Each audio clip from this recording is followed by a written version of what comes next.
No desespero para conter a queda na taxa de fecundidade, o governo Erdogan resolve proibir a prática de cesáreas planejadas. Este é o Visão Libertária, sua fonte de informações descentralizadas e distribuídas. Ajude a propagar as ideias de liberdade.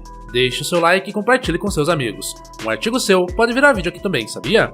Este artigo foi escrito por Quinta Essência, revisado e narrado por Gordinho Caipira. Parece uma distopia orwelliana, mas é apenas mais um dia normal, num planeta Terra cada vez mais carente de crianças e cada vez menos livre. Que a Turquia é na prática uma ditadura, todos nós sabemos. Recep Erdogan está no poder de forma contínua há mais de 20 anos, sendo que desde 2017 ele acumula os cargos de chefe de Estado e chefe de governo por lá. Sim, exatamente como no Brasil. É curioso perceber como naquela ocasião, Erdogan foi acusado de avançar com seus poderes ditatoriais justamente por se tornar tão poderoso como qualquer presidente brasileiro. A Turquia possui uma clara tendência reacionária no que se refere às relações afetivas. Embora a homossexualidade não seja criminalizada no país, a verdade é que mesmo manifestações pacíficas como as famosas paradas LGBT são severamente punidas por lá. Erdogan inclusive já afirmou em várias ocasiões que os homossexuais são perversos e que essa prática estaria destruindo a família tradicional turca.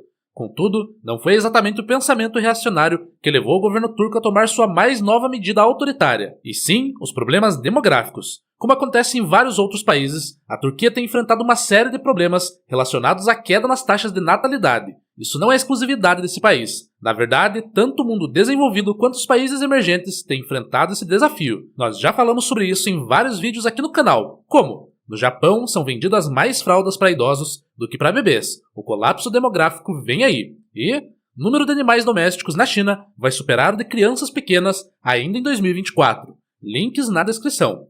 Porém, o caso da Turquia parece ser ainda mais grave. É certo que a taxa de fecundidade desse país não é tão depressiva quanto, por exemplo, a da Coreia do Sul. Esse indicador representa a quantidade de filhos nascidos por mulher naquela região específica, na média. Por definição, a taxa de reposição, ou seja, a taxa que manteria a população de um país estável, é de 2,1 filhos por mulher. Na Coreia do Sul, essa taxa é de 0,78, o que representa um colapso demográfico completo e talvez irreversível. Já na Turquia, a taxa é de 1,88, ou seja, parece até um paraíso na comparação com o mundo ocidental. A verdade, contudo, é que esse índice demonstra no caso turco uma queda colossal, que tem se agravado desde a década de 1960. Naquela época, a taxa de fecundidade na Turquia era de incríveis 6,38 filhos por mulher. Percebe-se, portanto, como o país foi definitivamente tomado por uma cultura que prioriza famílias menores, tal como tem acontecido em várias partes do mundo, diga-se de passagem. Não é sem motivos, portanto, que o governo de Erdogan tem demonstrado uma preocupação crescente no que se refere à sustentabilidade demográfica da Turquia. Lá atrás, em 2008, o ditador já havia implorado para que mulheres turcas tivessem ao menos 3 filhos. Apelo que, obviamente, foi sumariamente ignorado. Por isso, e em função da deterioração do cenário demográfico do país, o governo decidiu dar um passo além, um grande passo.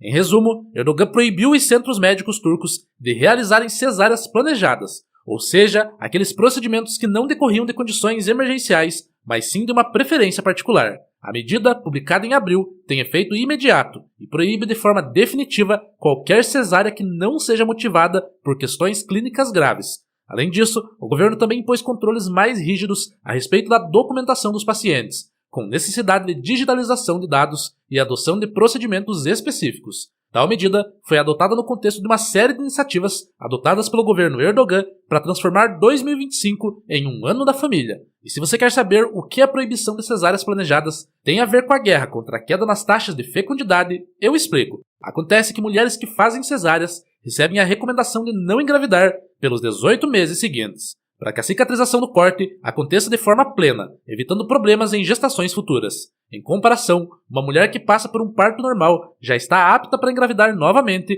em muitos casos, em meros 6 meses após o procedimento.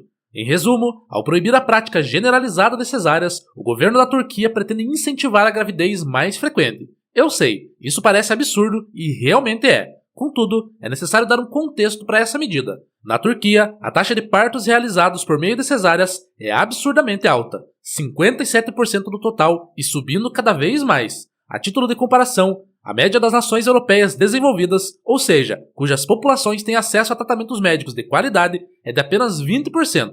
Então sim, a Turquia possui uma verdadeira cultura das cesáreas. Isso, contudo, não justifica a medida ditatorial tomada pelo governo turco. Do ponto de vista libertário, não há o que se discutir. O Estado não deveria ter o poder de decidir algo tão fundamental na vida de uma pessoa como a forma com que o parto se dará. Essa decisão deve competir exclusivamente às partes interessadas, o pai e a mãe, que são os responsáveis pela tutela do bebê que vai nascer, e o médico que acompanha o casal, que é quem conhece de verdade as circunstâncias do caso clínico. Impor uma ordem estatal nessa decisão, que envolve aspectos técnicos e emocionais muito particulares, é de uma crueldade sem tamanho. Porém, essa medida também é falha do ponto de vista utilitário, ou seja, ela não vai resolver o problema que supostamente deveria combater. A ideia por trás do plano infalível do Erdogan, digno dos planos do Cebolinha, é que, tendo que ficar de repouso por menos tempo, as mulheres tenham filhos com mais frequência. Os números, contudo, nos mostram que a realidade é bem diferente da ficção encenada nas mentes de ditadores reacionários como Erdogan. Se as mulheres turcas hoje têm menos de 2 filhos em média, isso significa que elas, muito provavelmente, já estão espaçando as gestações em alguns anos, o que tem se tornado cada vez mais comum no mundo todo. Ou seja, não faz a menor diferença poder engravidar 6 meses ou 18 meses após o primeiro parto, porque a mulher provavelmente só vai querer engravidar alguns anos depois, quando seu primeiro filho já tiver crescido o suficiente. Ou talvez ela simplesmente não queira mais engravidar. Dessa forma, portanto, a medida do governo turco não vai mudar absolutamente nada. A verdade é que, tal como tem acontecido ao redor do globo, a queda na taxa de fecundidade na Turquia faz parte de um fenômeno cultural que é alimentado por diversos fatores. As famílias têm preferido cada vez mais ter poucos filhos, por diversos motivos. Para curtir mais a vida, para gastar menos dinheiro e também porque a moeda estatal tem perdido valor, fazendo tudo ficar cada vez mais caro. Lembre-se, por exemplo, de que a inflação anual na Turquia, sob o governo de Erdogan, já chegou a bater 70%. É difícil pensar que as famílias vão desejar trazer muitos bebês ao mundo nessas circunstâncias. Contudo, a preocupação a respeito desse tema faz todo sentido, porque a possibilidade de um colapso demográfico não é nada animadora. Se durante muito tempo se propagou a ideia de que já tem gente demais no mundo e os recursos seriam escassos demais para sustentar essa multidão, ideia essa que, por sinal, corroborou para o atual cenário, a verdade é que isso já caiu por terra faz tempo. Hoje, todos os governos já perceberam a necessidade gritante de garantir pelo menos a estabilidade populacional, com foco nas camadas mais jovens da pirâmide etária. De fato, a queda populacional pode levar a um cenário muito ruim para todos, a queda na produtividade. Apenas pense que, ainda que você tenha muito dinheiro na sua velhice, isso de nada vai adiantar se não tiver ninguém trabalhando para produzir bens e serviços que você possa adquirir com essa grana toda. O bem-estar das gerações mais velhas depende atualmente do trabalho das gerações mais novas, e se estas são cada vez menos numerosas, então aquelas tendem a sofrer mais.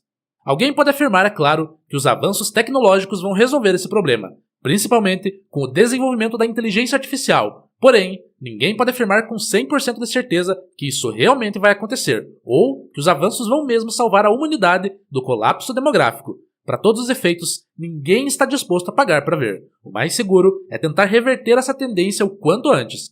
Mas isso não muda o fato de que as medidas apresentadas pelo governo de Erdogan são uma grande violação aos direitos individuais, representando mais uma vez um abuso cometido por um governo ditatorial. Em resumo, todo esse desespero estatal não apenas não vai resolver o problema, como vai representar na prática uma redução a mais na liberdade do povo turco. Como sempre dizemos por aqui, o Estado nunca é a solução, ele é o problema.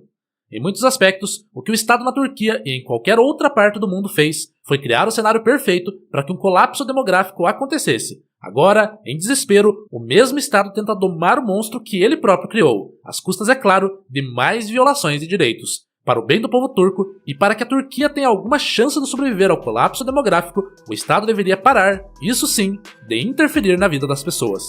Obrigado pela audiência, este é um canal colaborativo, participe você também. Cadastre-se agora mesmo no nosso site visãolibertaria.com e envie os seus artigos por lá. Os colaboradores recebem recompensas em Bitcoin. Inscreva-se no canal e clique no botão da campainha para ser avisado de novos vídeos. Até a próxima!